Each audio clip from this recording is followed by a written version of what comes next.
Donc, pour la section 4.2, nous allons parler des fonctions du second degré. Donc, soit y égale x à la 2, c'est une fonction du second degré, et ses transformations dans un plan. Donc, premièrement, une fonction du second degré, c'est une fonction définie sur les réels, OK, qui est définie par l'équation suivante. Y égale a x à la 2 plus bx plus c.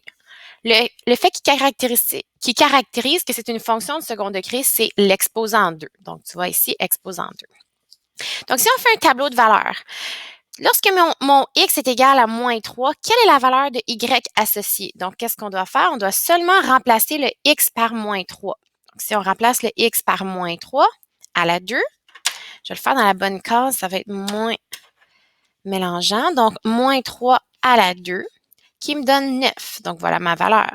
Même chose, je prends mon moins 2, je le mets dans l'équation ici, donc moins 2 exposant 2, qui me donne 4. Ainsi de suite pour le restant, qui me donne les valeurs suivantes. Maintenant, pour tracer ça ici, je fais juste faire comme je fais d'habitude avec une fonction affine. Donc, ma valeur de x, c'est moins 3. Donc, à moins 3 ici, mon y est égal à 9. Donc, je le place. Lorsque x est égal à moins 2, ma valeur de y, c'est 4. Lorsque x est égal à moins 1, ma valeur, c'est 1. Et je place mes points de cette façon-là afin de pouvoir tracer ma fonction. Et voilà, j'ai ma parabole y égale x à la 2. Donc, le domaine maintenant de cette fonction-là, OK? Donc, les valeurs de x qui sont touchées. Donc, si je prends moins 4, éventuellement, je vais être capable de toucher à ma fonction. OK? Parce qu'elle continue à l'infini, puis elle va continuer à s'élargir. Donc, toutes les valeurs de x sont possibles. OK? Parce que ma fonction va continuer, puis augmenter et à s'élargir par là, et vers la droite également. Donc, c'est la façon qu'on écrit le domaine lorsque ça touche à tous les x, donc toutes les valeurs de x possibles. Donc, x est un élément des nombres réels. Pour mon image, on commence encore une fois avec y est un élément des nombres réels, parce que l'image, c'est les valeurs de y possibles. Par contre, si je prends moins 2 ici, ma fonction ne va jamais passer par ce point-là. OK? Elle va toujours passer par les points 0 et en montant. Donc, mon y doit être plus grand ou égal à 0. Donc, c'est toutes les valeurs plus grandes ou égales à 0. La représentation graphique d'une fonction du second degré s'appelle on appelle ça une parabole. Donc, fonction du deuxième degré ou parabole, c'est un synonyme. OK? Donc, maintenant, on va voir des translations. Donc, premièrement, une translation, c'est une transformation qui entraîne un déplacement.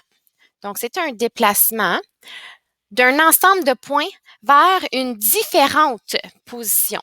Donc, une différente position dans le même plan.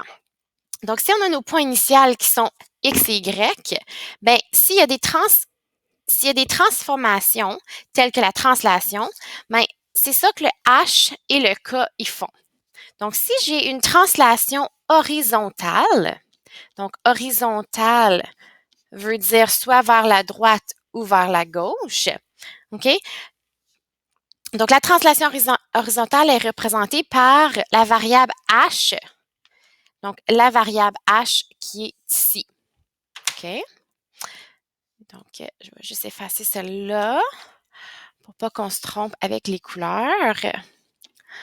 Et maintenant, si on a une translation verticale qui veut dire soit vers le haut ou vers le bas, bien, c'est le K qui influence ma valeur de Y. Donc, faisons un exemple ici pour valider qu'est-ce que je viens de dire. Donc, j'ai mon point initial qui est XY. Je veux faire une translation de 3 unités vers la droite. Donc, vers la droite, c'est ici. C'est une translation horizontale.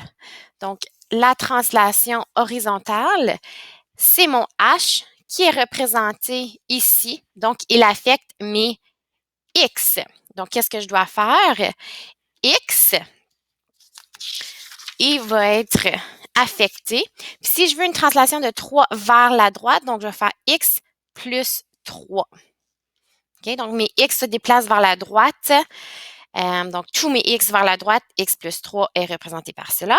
Et si j'ai une translation de 2 unités vers le haut maintenant, donc 2 unités vers le haut qui est représenté par mon k affecte mes y. Donc, qu'est-ce que je vais faire? Y plus 2 parce que c'est vers le haut. Donc, je vais tracer ma fonction initiale de ma parabole qu'on a trouvée il y a quelques minutes. Donc, juste la parabole qu'on a trouvée sur la première page.